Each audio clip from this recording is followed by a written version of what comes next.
Nagpasalamat si Pangulong Bongbong Marcos sa pagpanig ng Germany sa Pilipinas kaugnay sa usapin ng West Philippine Sea. Sinabi niya yan sa state visit ng German President na ngayon na lamang ulit nangyari matapos ang mahigit 6 na dekada. Nakatutok si Ivan Mayrina. 1963 pa nang huli bumisita sa Pilipinas ang isang German president. Kaya sa kanyang state visit ngayong araw, binanggit ni Federal Republic of Germany, President Frank-Walter Steinmeier, ang ilang pagkakatulad ng dalawang bansa.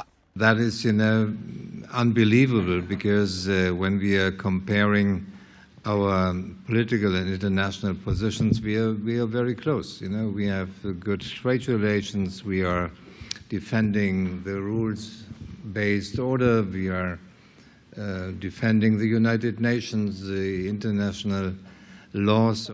Partikular naman pinasalamatan ni Pangulong Bongbong Marcos ang pagpanig ng Germany sa Pilipinas sa usapin ng sigalot sa West Philippine Sea.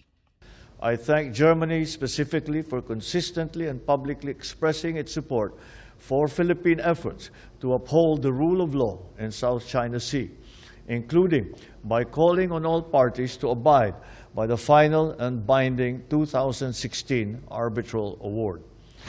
May 45,000 na Pilipino sa Germany na doon na nagtatrabaho at naninirahan.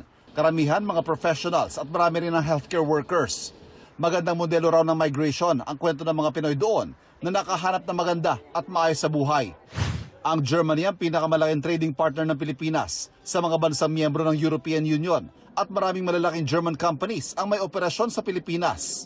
Sa paghikayat na palaguin ang kalakalan at pamumuhunan sa Pilipinas, tinanong ang Pangulo tungkol sa issue ng korupsyon sa bansa at kung gaano siya kaseryoso na sawatain ito. So we have to find those who are found to be part of this system of corruption, that they will be punished and that they will provide restitution to the Filipino people, because what they have taken is not my money or your money or a company's money. It's the money from the people.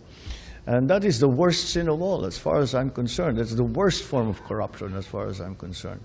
And so, yes, there could not be a more serious subject in the discussions in my government right now. Ivan Mayrina, Nakatutok, 24 Oras.